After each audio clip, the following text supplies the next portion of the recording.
हाँ जी 9th class हुण तुसीं अध्याय 7 ਦੇ ਅਭਿਆਸ 7.1 ਦੇ ਥੋੜੇ ਜਿਹੇ ਸਵਾਲ ਬੇਟਾ ਸਮਝ ਲਓ।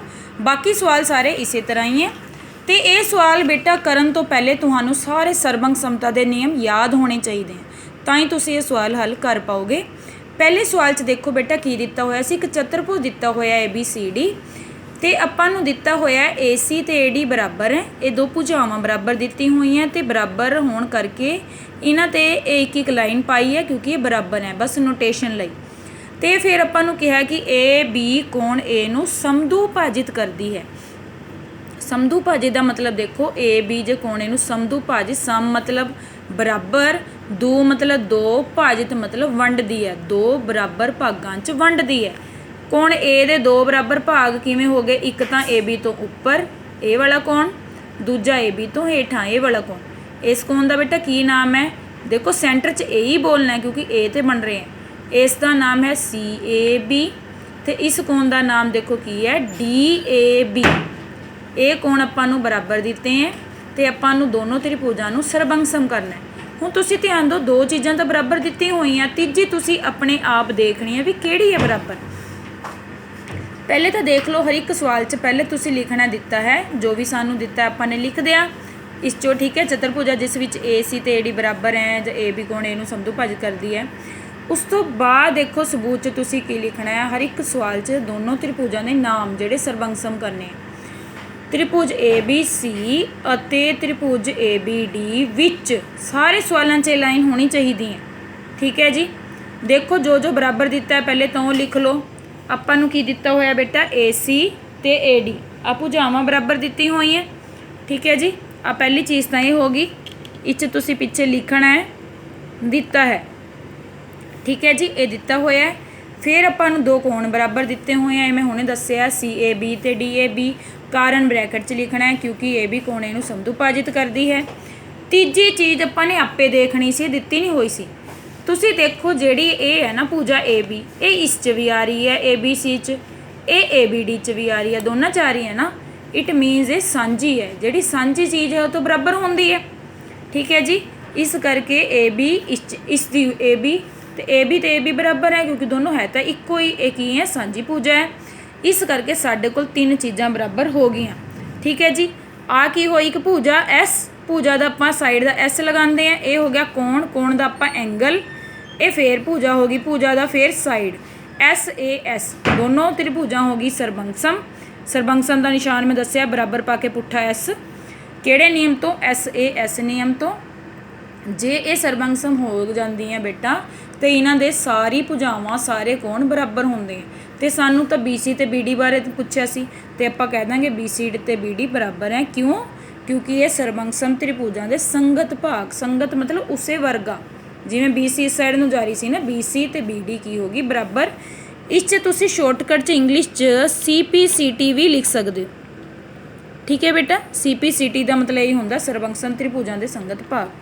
ਨੈਕਸਟ ਸਵਾਲ ਦੇਖੋ, ਇਸ 'ਚ ਵੀ ABCD ਚਤੁਰਭੁਜ ਦਿੱਤੀ ਹੋਈ ਸੀ ਤੇ AD ਤੇ BC ਆਪਾਂ ਨੂੰ ਬਰਾਬਰ ਦਿੱਤੀ ਹੋਈ ਹੈ।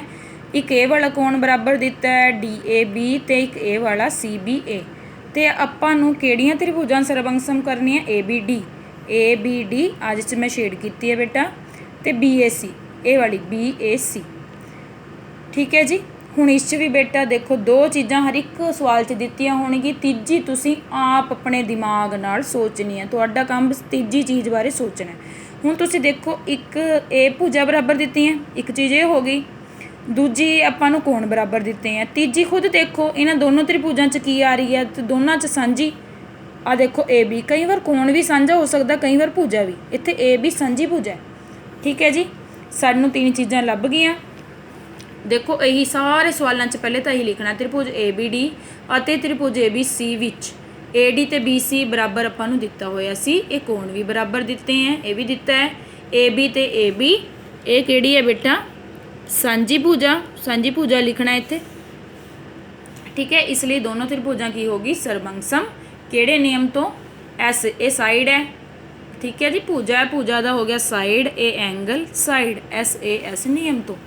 ਫਿਰ ਆਪਾਂ ਨੂੰ ਪੁੱਛਿਆ ਗਿਆ ਸੀ BD ਤੇ AC ਬਾਰੇ, ਇਹ ਵੀ ਸਰਬੰਗ ਸਮ ਤ੍ਰਿਭੁਜਾਂ ਦੇ ਸੰਗਤ ਭਾਗ ਹੋ ਗਏ ਤੇ ਇਹ ਦੋਨੋਂ ਇਹ ਭੁਜਾਵਾਂ ਵੀ ਬਰਾਬਰ ਹੋ ਗਈ ਤੇ ਕੋਣ ਵੀ। ਹੁਣ ਤੀਜਾ ਸਵਾਲ ਇਹ ਬਹੁਤ ਇੰਪੋਰਟੈਂਟ ਹੈ ਬੇਟਾ, ਪੇਪਰ 'ਚ ਇਹ ਬਹੁਤ ਵਾਰੀ ਆਉਂਦਾ ਹੈ। ਹੁਣ ਤੀਜਾ ਸਵਾਲ ਤੁਸੀਂ ਦੇਖ ਲਓ, ਇਸ 'ਚ ਇਹ ਦੋਨੋਂ ਆਪਾਂ ਨੂੰ ਸਰਬੰਸਮ ਕਰਨੇ ਤ੍ਰਿਭੁਜ ਰੇਖਾਖੰਡ AB ਤੇ AD ਤੇ BC ਲੰਬ ਹਨ। ਸਿੱਧ ਕਰੋ ਕਿ CD ਰੇਖਾਖੰਡ AB ਨੂੰ ਸਮਦੁਭਾਜਿਤ ਕਰਦੀ ਹੈ। ਆਪਾਂ ਨੂੰ ਸਿੱਧ ਕਰਨਾ CD ਰੇਖਾਖੰਡ AB ਨੂੰ ਸਮਦੁਭਾਜਿਤ ਮਤਲਬ ਦੋ ਬਰਾਬਰ ਹਿੱਸੇ ਕਰ ਰਹੀ ਹੈ। ਬਰਾਬਰ ਕਿਹੜੇ ਹੋਏ ਇੱਥੋਂ OD ਤੇ OC, ਇਹ ਆਪਾਂ ਨੂੰ ਬਰਾਬਰ ਸਿੱਧ ਕਰਨੇ। ਬਰਾਬਰ ਆਪਾਂ ਤਾਂ ਹੀ ਸਿੱਧ ਕਰ ਸਕਦੇ ਹਾਂ ਜੇ ਇਹ ਦੋਨੋਂ ਤ੍ਰਿਭੁਜਾਂ ਕੀ ਹੋਣਗੀ, ਸਰਬੰਸਮ। ਠੀਕ ਹੈ ਜੀ। ਹੁਣ ਤੁਸੀਂ ਦੇਖੋ ਰੇਖਾਖੰਡ AB ਤੇ AD ਤੇ BC ਦੋ ਬਰਾਬਰ ਲੰਬ ਹਨ, ਇਸ ਲਈ AD ਤੇ BC ਕੀ ਹੈਗੇ ਆਪਣੇ ਕੋਲ ਬਰਾਬਰ। ਇਹ ਪਹਿਲੇ ਹੀ ਦਿੱਤਾ ਹੋਇਆ ਬੇਟਾ, BC ਲੰਬ ਹਨ। ਸਿੱਧ ਕਰਨੋਂ ਕਿ CD ਰੇਖਾਖੰਡ AB ਨੂੰ ਸਮਦੁਭਾਜਿਤ ਕਰਦਾ। ਠੀਕ ਹੈ ਜੀ। ਹੁਣ ਤੁਸੀਂ ਦੇਖੋ ਆਪਾਂ ਨੇ ਇਹੀ ਦੋ ਤ੍ਰਿਭੁਜ ਲੈਣੇ ਆ, ਇਹ ਮੈਂ ਪਹਿਲੀ ਲਾਈਨ ਦੱਸੀ ਹੈ, ਸਾਰੇ ਸਵਾਲਾਂ 'ਚ ਇਹੀ ਲਿਖਣੀ ਹੈ।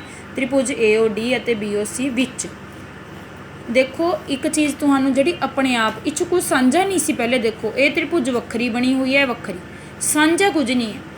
ਇਸ 'ਚ ਇਹ ਕੋਣ ਬਰਾਬਰ ਹੈ। ਕੋਣਾਂ ਦੀ ਕਿਸਮ ਆਪਾਂ ਕੀਤੀ ਹੋਈ ਹੈ। ਕਿਹੜੇ ਕੋਣ ਹੁੰਦੇ ਬੇਟਾ, ਸਿਖਰ ਸਨਮੁਖ ਕੋਣ। ਇਹਦਾ ਨਾਮ ਕੀ ਹੈ AOD, ਇਹਦਾ ਨਾਮ ਕੀ ਹੈ BOC। ਸੈਂਟਰ 'ਚੋਂ ਹੀ ਬੋਲਣਾ। AOD ਤੇ BOC ਬਰਾਬਰ ਹੈ, ਸਿਖਰ ਸਨਮੁਖ ਕੋਣ ਹੈ। ਦੂਜਾ ਦੇਖੋ ਇਹ 90 ਡਿਗਰੀ ਦੇ ਕੋਣ ਦਿੱਤੇ ਸੀ, ਇਹ ਵੀ ਬਰਾਬਰ ਹੋ ਗਏ।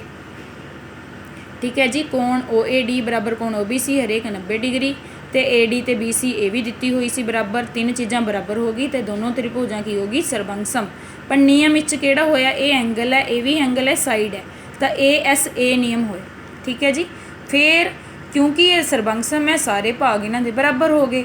ਪਰ ਆਪਾਂ ਨੂੰ ਤਾਂ ਇਹ ਸਿੱਧ ਕਰਨਾ ਸੀ ਕਿ OA ਤੇ OB ਬਰਾਬਰ ਹੈ, ਕਿ ਇਹਨੂੰ ਸਮਦੁਭਾਜਿਤ ਕਰ ਰਹੀ ਹੈ AB ਨੂੰ। ਠੀਕ ਹੈ। AO ਤੇ OB ਬਰਾਬਰ ਹੈ ਕਿਉਂਕਿ ਇਹ ਸਰਬੰਸਮ ਤ੍ਰਿਭੁਜ ਸੰਗਤ ਭਾਗ ਹੈ, ਇਸ ਲਈ CD ਰੇਖਾਖੰਡ AB ਨੂੰ ਸਮਦੁਭਾਜਿਤ ਕਰਦੀ ਹੈ। ਠੀਕ ਹੈ ਜੀ। ਓਕੇ ਬੇਟਾ।